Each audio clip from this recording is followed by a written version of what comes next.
Well, welcome to 7134 EDN, Making Sense of Education and Technology. And I was hoping to have a few students here to discuss the various readings that have been included in your course website. But these Hangout sessions are an optional component of the course. You are welcome to work through the readings and the other activities associated with the course on your own. But they are available if you wish to partake of them and join me in discussion of those readings and of the various activities that form the course, and of course around your assessment items. So I'll be here for a little bit longer talking out to you, but it's a little bit difficult to discuss things in depth when there's no one here. So I would encourage you, if you could get things sorted to be able to attend the Hangouts next week, same time, 7 p.m. on the Tuesday. And we'll have these as a regular feature of the course as we progress to assist you in your studies. As I said, though, the course is designed that you can work through it at your own pace. And I have had apologies from a couple of students indicating that they had work commitments and other impediments that they couldn't attend the actual live Hangout. And the Hangouts will be recorded. Of course, we do need to have something to record, but hopefully some of you will see the advantages of partaking in these sessions and join me for subsequent weeks. For now, you should go through the course activities and the course readings for this week. Make sure you familiarize yourself with the two websites that are involved in the course. We have the Griffith Learning at Griffith website, which will mostly be used for submission of assessment items. And then we have our WordPress website, which is used to track your progress through the activities during the course, because it provides a lot of functionality that the Learning at Griffith website doesn't have in that respect.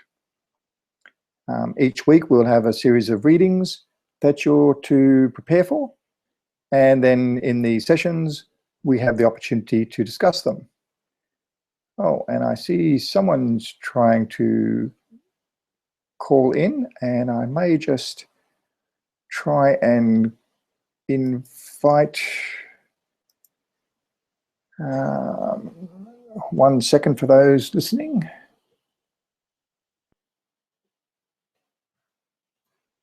Let's see how this goes. So we may have someone joining us in a moment, which will be more stimulating. But for those looking at this later, you should also engage with the assessment items.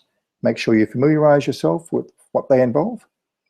There is one assessment item called a completion item, which basically involves you participating in various activities throughout the course, such as these Hangouts, and you can get some nice easy marks through doing that. But there's a range of other participatory activities that you can do, including doing some quizzes, and there's 4 or 5 different types of activities that you can do to meet the requirements for that. Okay, I've got a couple of people who are having some difficulties joining in. I can see that they're watching this, but so I will keep inviting you to join the Hangout. And if you're having difficulties, you can use the link that was sent in the introductory email.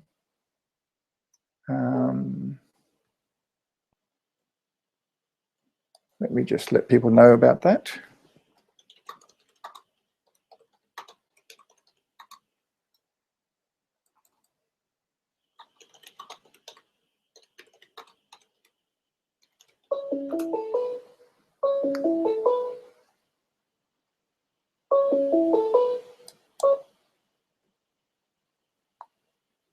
Okay.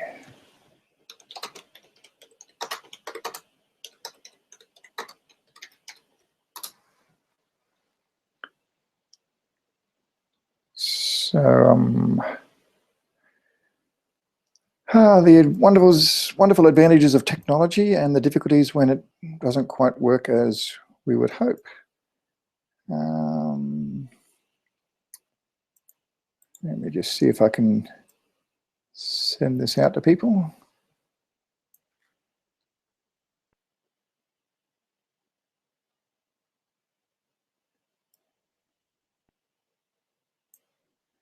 Okay. My apologies for those listening in. I'm just spending a little bit of time trying to get some of these people into the session.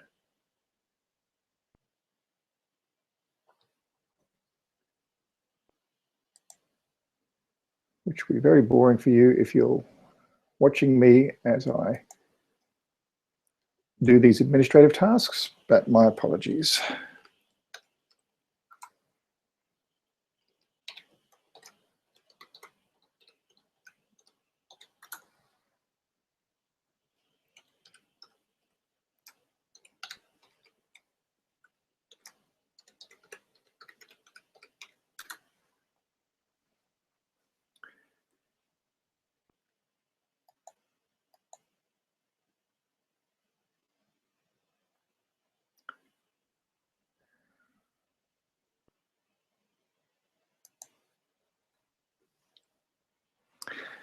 Okay. No, they still haven't got in.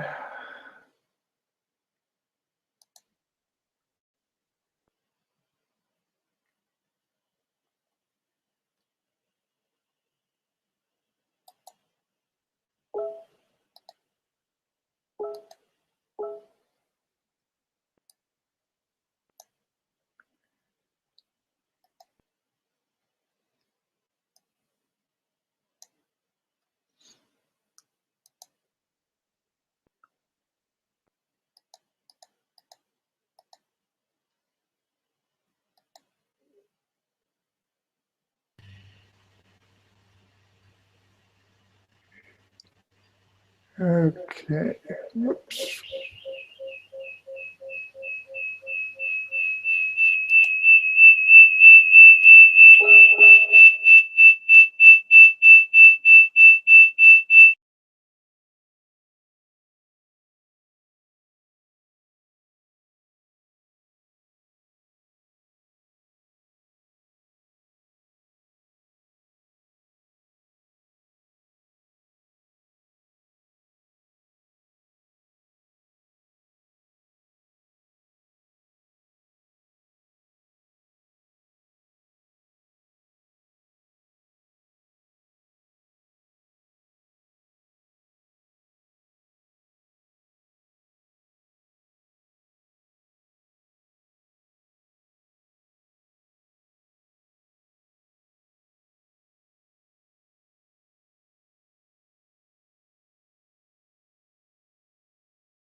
Hello.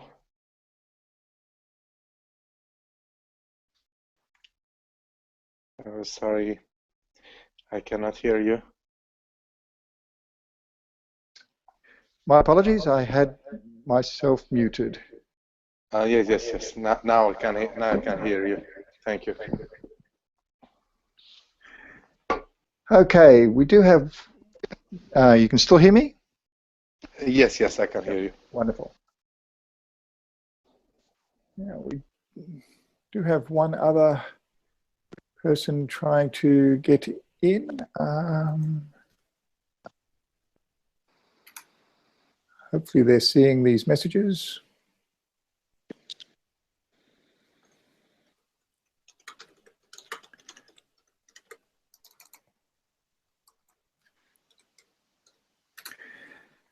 Okay.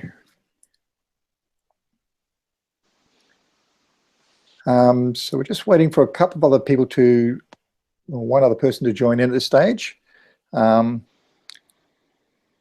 So, is it Hutan? Is that how you pronounce your name? Yes, I'm Hutan, yeah. Yeah. And can you tell me a little bit about yourself, why you've chosen to do the course? Yeah, actually, I've written in the in introduction page. Oh, you have? Actually, sorry. Um, Actually, I have lots of problems in using technology, unfortunately, and this is my weakness in education and studying, and in addition of English proficiency, that I'm trying to remedy these weakness, and so I was interested to improve my skills in using technology and know about that. Okay, well, that's a good use for the course. We will be going into some fairly complex educational technology issues, but as with any cohort through the master's program, we have students at various different levels of engagement with technology, and we can structure things to suit your own particular level and interest in technology. Sorry, the quality of your voice is very bad. I cannot hear you well. Okay, my apologies. Is that a little better if I speak slower? How's my voice now? Sorry, yes, now it's better. Okay, I'll try and speak a little slower so that your computer can keep up with what's happening. What I was saying is that we can adjust the course to suit your interest in educational technology and your experience with the use of technology. Now I'm just trying to get, do you know Navneet Kaur? Have you studied with Navneet before? No, I don't. I know nothing about that. Okay, is this your first course in the program? No, it's my second semester, and I had four courses in first semester. Okay. Well, welcome to the course.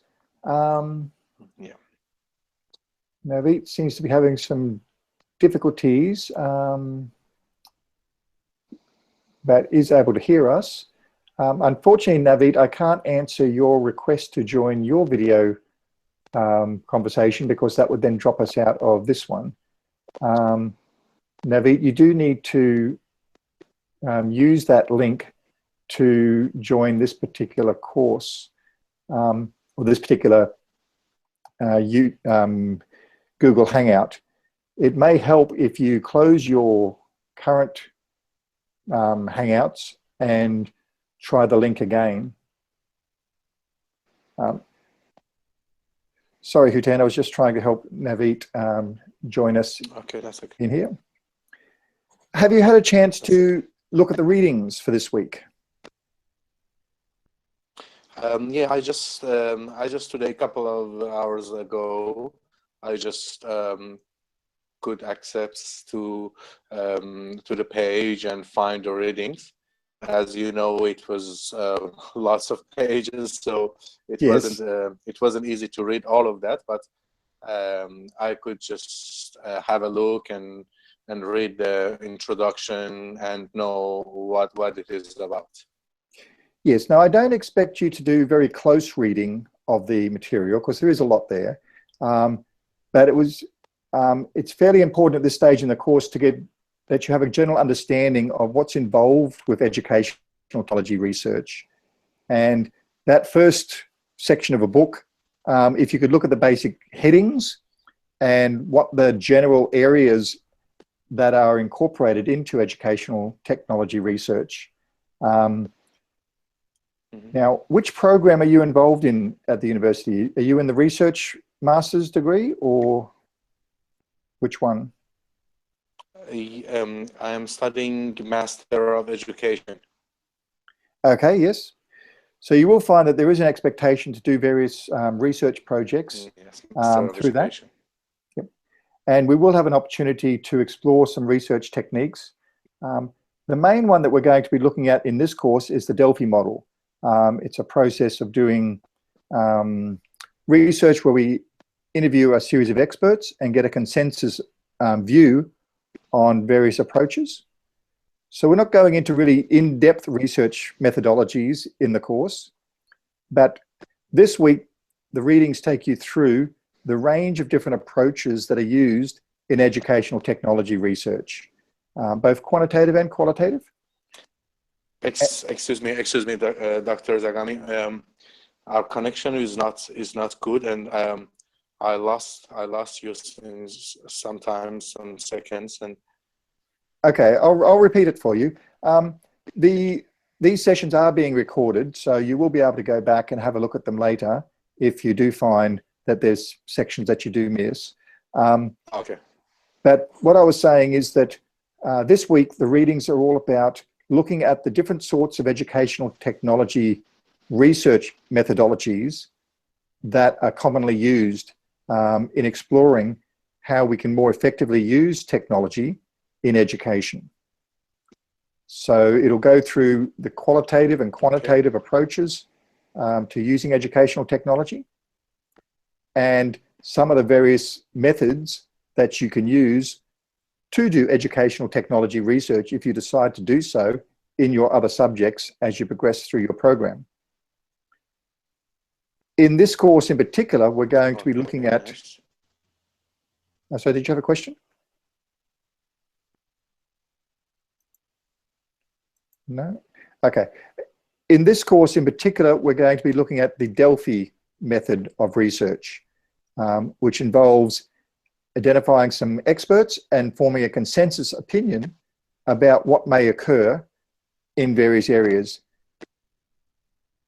And as part of this course, we're going to explore what might occur in the future with educational technology.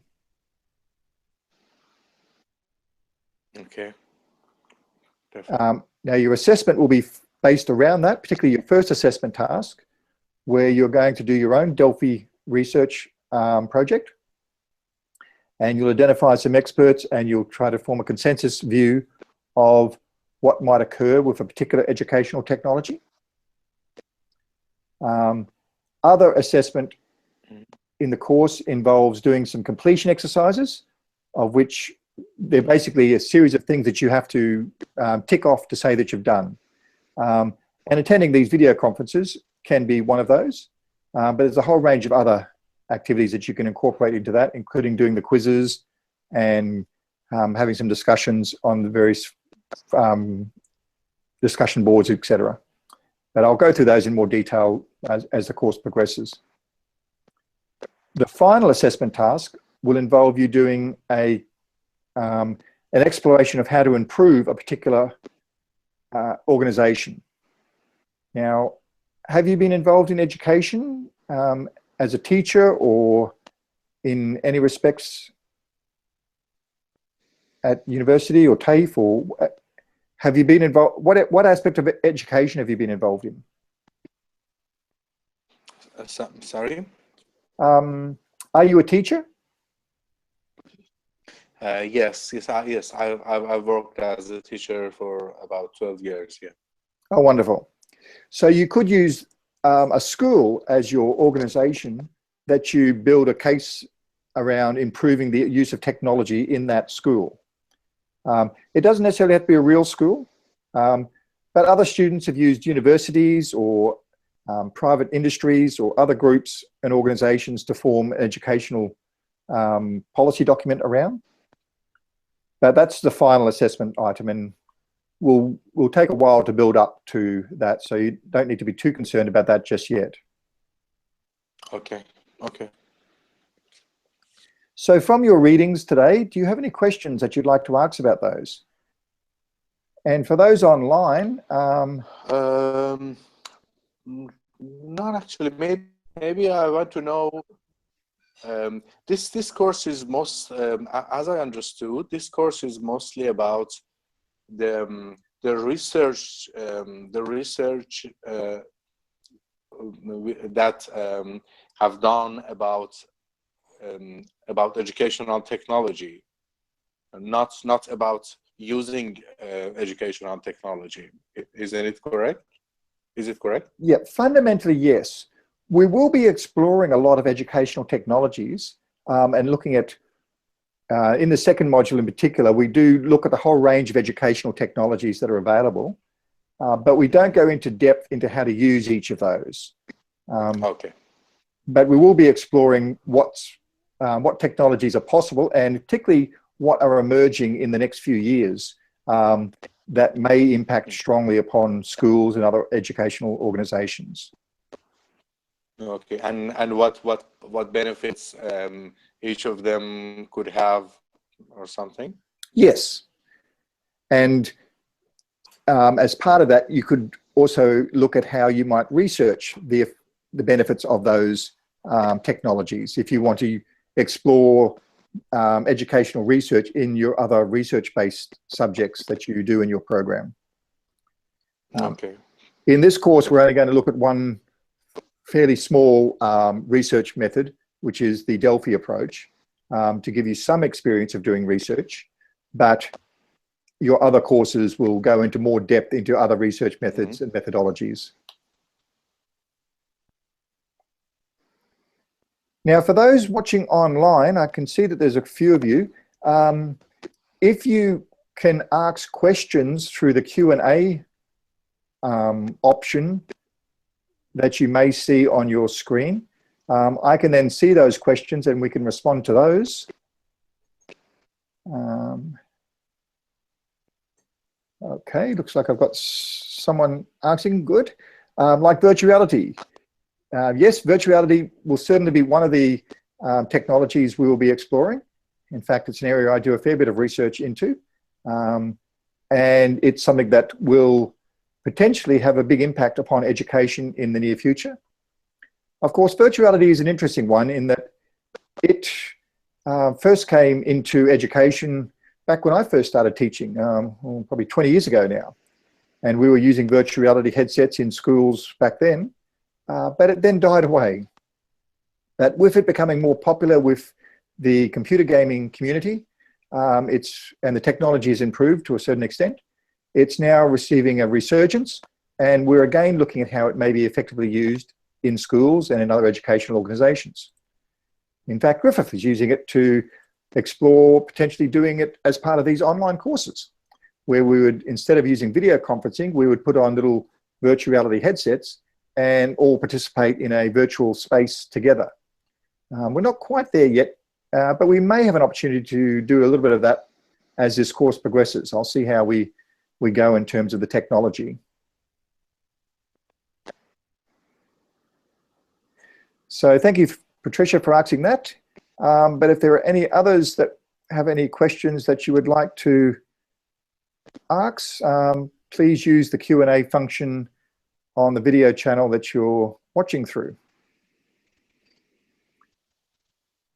Okay, now the ideal way of this course progressing is when we have half a dozen or so of you on the video channel live, and we have a dynamic discussion about the readings and the different issues that arise as you start on your assessment tasks and your experiences in schools and in educational organizations. So I would encourage you all to be to get involved in these online hangouts. They certainly do prove very effective as a way of engaging in the discussion. But of course, I don't mandate them. You can progress through the course just using the course material as the old distance education model sort of was utilized. But we do have the opportunity to utilize the educational technologies that we discuss in the course to help your own learning. And we'd like to incorporate those so that you can actually see the benefits of using these technologies in the learning process. So we have another question from Patricia. In fact, now two questions. Okay, more just an introduction that she works in a special education unit in a high school. where most of her cohort in the senior school will either be going to uni or TAFE, and doing IT and animation, which is good. And very interested in looking at special education and technology. That in an intelligent way, not just sticking stuff on iPads. Yes, certainly we'll have a look at the various educational technologies available, and many of them are being applied in helping students with special needs and other differentiation approaches. And certainly educational technology is an area that's very high on the agenda in special education. In fact, many of the new educational technologies are first tried out in special education. Of course, you tend to have funding for those particular explorations, but often using very expensive technology. Most classroom applications tend to wait until the educational technologies are commercialized to bring their costs down to a point where they can be utilized in schools more widely. But certainly it is good to see some of the very specific technologies first explored in a special education environment, particularly around voice recognition and things of that nature.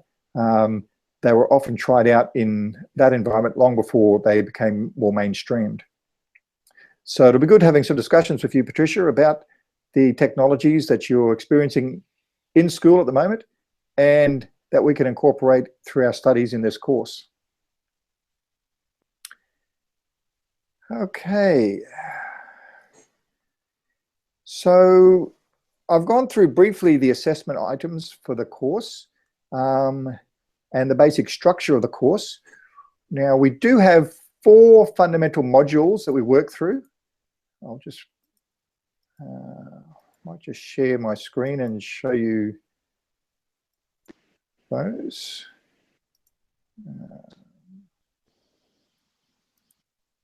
I just need to bring them back up. Okay.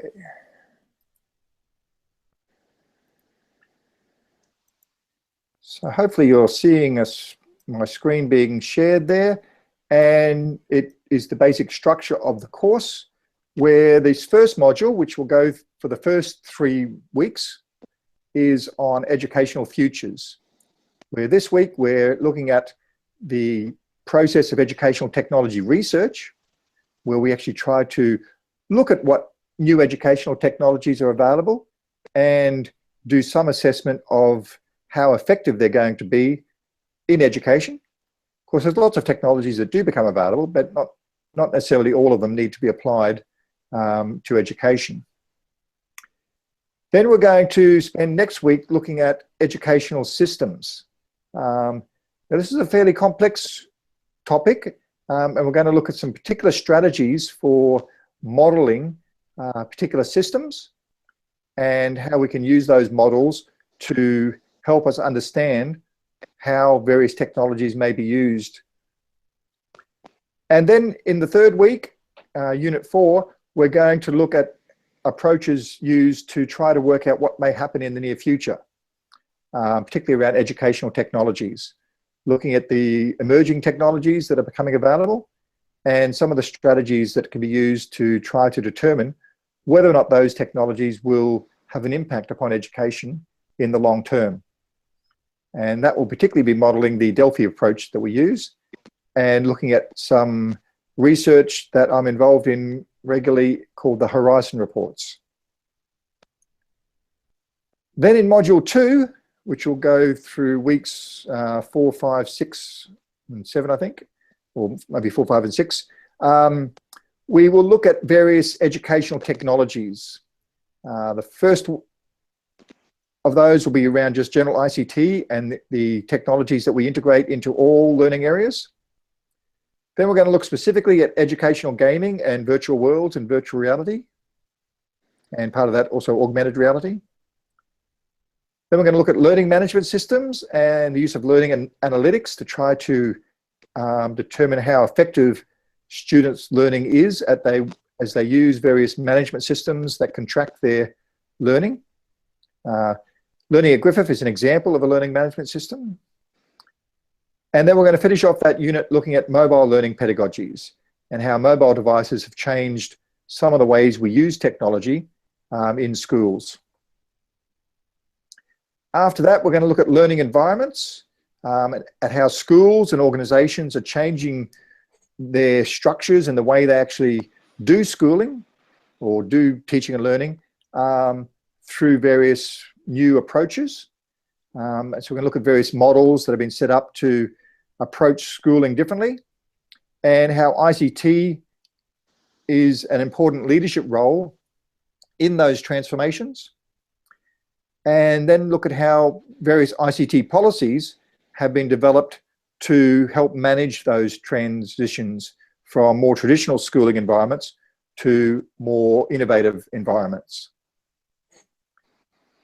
And then finally, we're going to look at the process where we can influence change, and look at how the traditional models that exist, the emerging educational models that are being supported, and the transformational processes that can be used to help move schools and other educational organisations from traditional models to the emerging models. So that's the nature of how the course is structured, and the assessment pretty much follows that same process, whereby the first set of modules help you with your assessment task related to doing a small Delphi study, looking at future technologies and their impact upon education. And then the second two modules support your development of a policy document of how an organisation can go through a change supported by educational technologies from a more traditional schooling environment to a more transformed environment. Do we have any questions on those aspects?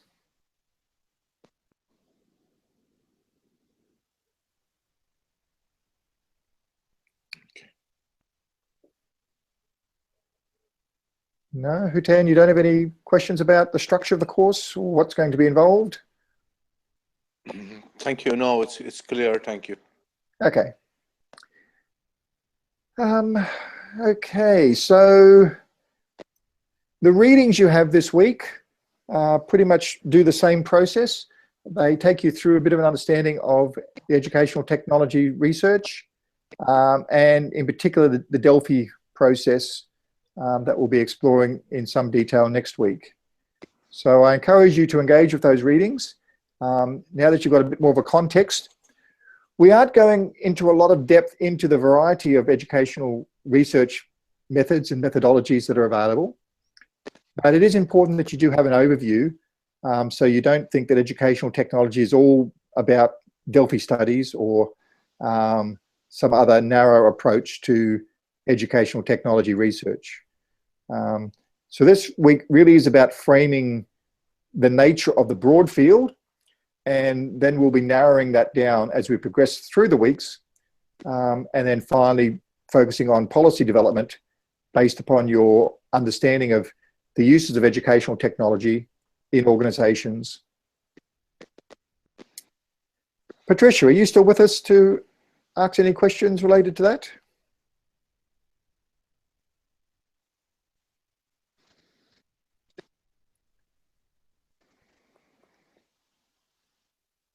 Perhaps not. No.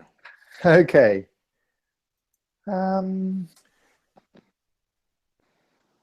Well, the nature of these discussions is really more of a to and fro rather than my providing a lecture. Given the nature of things, I may provide a bit more of a lecture-based approach next week, because that will at least give you some material to work with. Okay, so Patricia's all good. That's good. And for those of you that haven't been able to engage with us live and are reviewing this video later, please engage with the readings. They are going to make it easier, particularly the Delphi reading, as we get into the discussions around your first assessment task.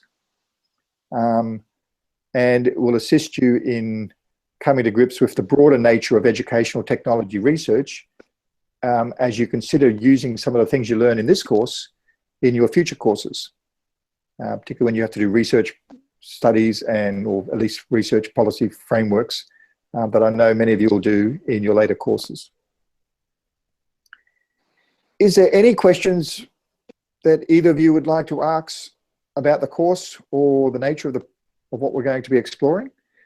Given that we do have a reasonably small group of about 10 students, I am able to adjust the course to meet your own particular needs and interests. And that can include adjustments in the assessment tasks. So if there's something that you would particularly like to learn about or explore, let me know and I will adjust things to incorporate that. The nature of this level of coursework is that we can be flexible and make adjustments as we go to suit your interests.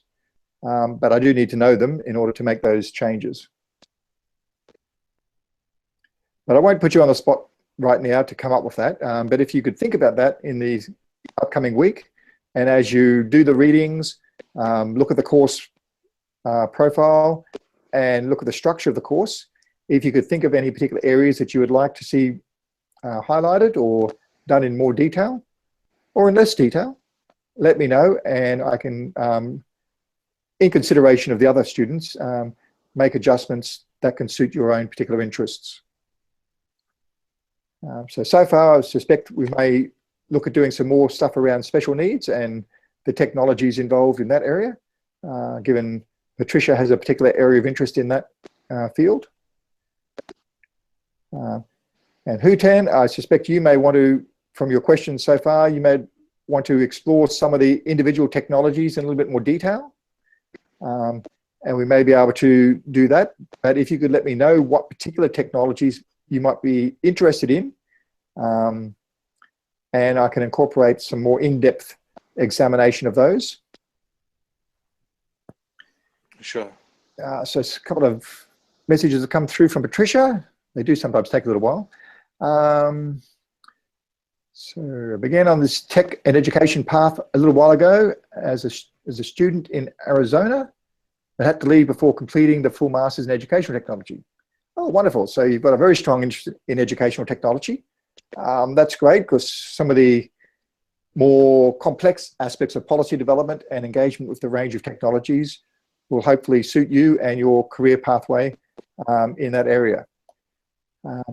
It is difficult in this sort of course to have a coverage of students coming in with a very introductory understanding of educational technology through to those that are in leadership positions in organizations looking at doing fundamental policy changes to those organizations and transformational changes. But as much as possible, we'll try to support all areas of interest in the course. Now, you've got 1 or 2 on-campus classes for international students. Oh, Navneet, you've joined us, wonderful. That's always a complex one, Navneet. I have done so in the past. Now, it really depends if you're trying to use this course to meet your visa requirements or if it's just something that you'd like in terms of a pedagogical approach or a way to assist your learning. To meet the visa requirements is fairly significant, and we do actually have to utilize an entirely different course profile that frames the course as a on-campus course. And that hasn't been set up this year. We did it in an ad hoc basis last year because a student desperately needed a final course that would meet visa requirements. But the course isn't structured as an on-campus course.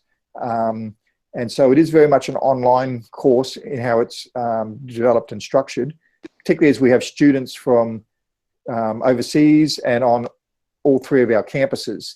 So it's problematic in setting up something specifically on campus when I know many of our students can't attend.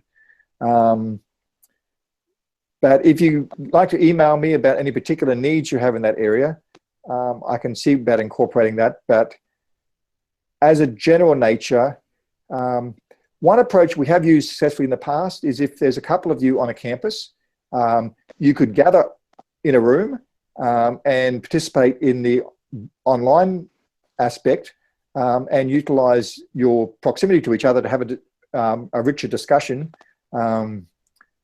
face-to-face. So that's one approach that's been used in the past, but it's complex for me to be able to support on-campus work across the various campuses that this course runs. I hope you can appreciate that aspect, but if there's a particular element that you'd like to discuss, let me know and I can have further discussion with you about that. Other questions? If people have just joined us, you can ask questions through the Q&A button that you'll see on your screen. And then I will see those questions and respond to them.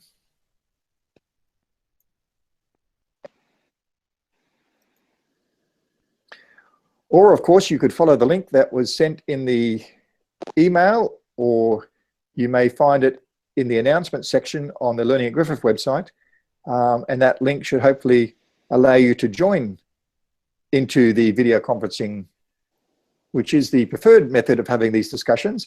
Of course, while the chat system does work and I can respond to your questions in that way, it is more dynamic if, as Huten has done, you can join us for the actual video conference.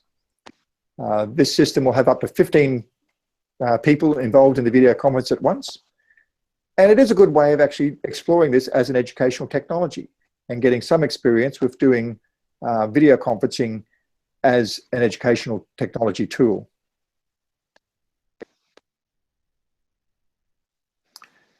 Okay, so a few of you had no luck with that. What I may do is, before next week, I'll set up a special session, maybe at 6:45, and I'll send you all out a separate video link, and we'll just try to work out some of these technical issues to identify what might be going on with some of that. Yes, I do understand a few of you have tried. I'm not quite certain what may have gone wrong. Huten, can you explain how you joined the video conference? Sorry? Can you explain how you joined in this video conferencing session, the Hangout session that we're currently having? I'm just trying to work through why some people have had difficulty. Did you use the link in the announcement? I just followed the instructions from the your email, and then from the Learning Griffith page, and after that choosing the course, and and I followed the instructions. Yes, I'm using technology, but fortunately I could attend this course. Yes, it wasn't difficult. Well, you seem to have been more successful than some, so I wouldn't say you're particularly bad in using technology this evening. Okay. Yes, I'm not quite sure what's gone wrong with some of the others, but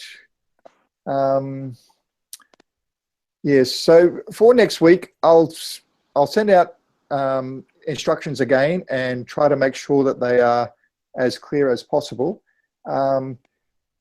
But normally we use Google Hangouts because it's such a simple tool and normally very, very robust in terms of students being able to join.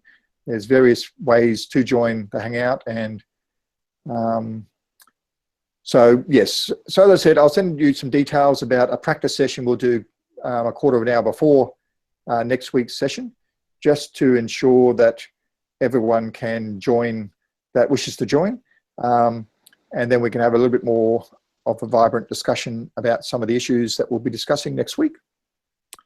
Now, the readings for next week are available already, so you can access those, and please do them beforehand so that we can actually then have that discussion rather than me having to explain the course material, which does tend to stifle discussion significantly.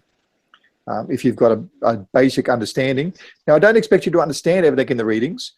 We will certainly use this discussion time to explore what the readings mean, but if you've at least read through them and have a good general understanding of what they're about, enough to ask questions about the areas that you're uncertain of, we can then explore those areas and clarify them for you during the online sessions. Yeah, sure. Okay, well, I'm somewhat running out of things to discuss. Unless we've got questions from the readings, I'm more than happy to delve into those and have discussions about them. Now, I've got another question from Patricia. Should we use the WordPress link for the course readings? Yes, all the course readings are in the WordPress site. It tends to be a little bit easier to place them there, and you'll also find the progression quizzes in that as well, that you can then answer the questions for and gain the basic credit for those as you work through them, and they relate to the readings involved. So you should all have received an invitation with details on how to join the WordPress site. You can sign up yourself very easily. It's not a difficult process, and I can then let you in that way, but I've created accounts for you specifically, and so you should be able to get straight into it. But again, let me know if you've got difficulties in that respect, and I'll work through those problems with you. But it did tend to be a more user-friendly website for a small course than the Blackboard environment in terms of putting content and working through content. But that'll be something we're going to discuss when we look at learning management systems in a couple of weeks' time, about how different tools have different advantages and disadvantages. And one of the reasons why we're using multiple tools is so that we can have that counterpoint discussion, so that you've got experience of, in this case, the Learning at Griffith Blackboard environment, but also the WordPress online course environment as well. But many of you will have had experiences with other learning management systems, and we'll explore those.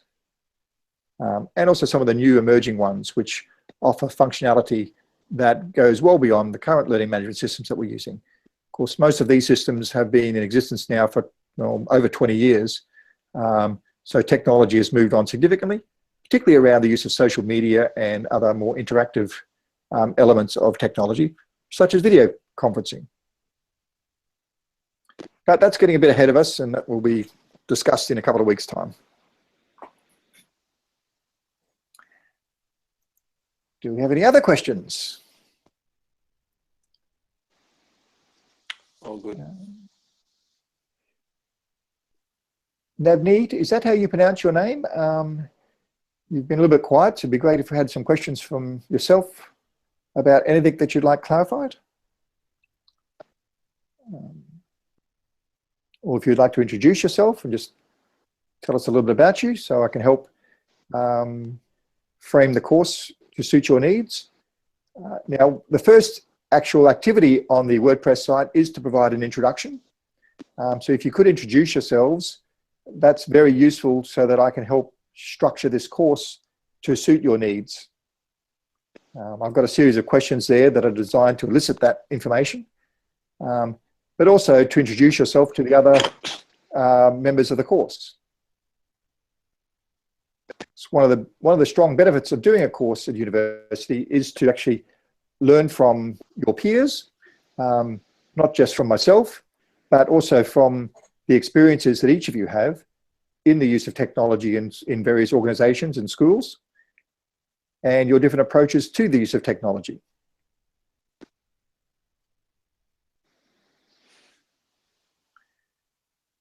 Okay.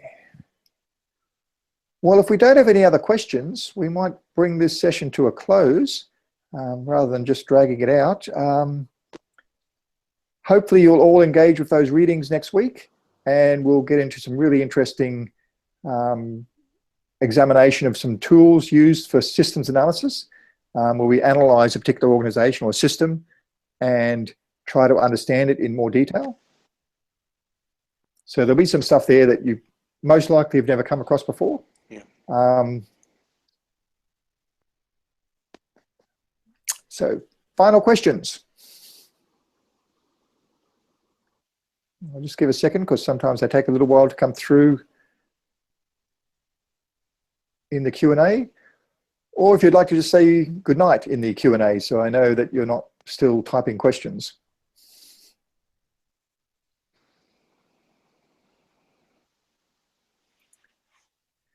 So I hope you enjoy the course. Generally, the students that undertake the course find it very, very useful and have provided very positive feedback. They enjoy the dynamic structure of it and how we can tailor it to your own particular needs. I know for some of you, educational technologies will be a very strange area to focus in on. But hopefully, as you progress through the course, you'll see that a better understanding of educational technologies can help you in any area of, or certainly any area of education, as you have a better understanding of why we actually introduce these technologies and how they can be used in various ways. Okay then, so during the week, if you've got any questions, just send them through to me by email. And I hope to see you here again next week, and hopefully a few more of you so that we can start engaging in these discussions.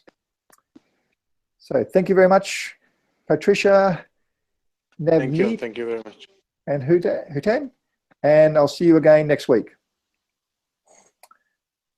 Good night.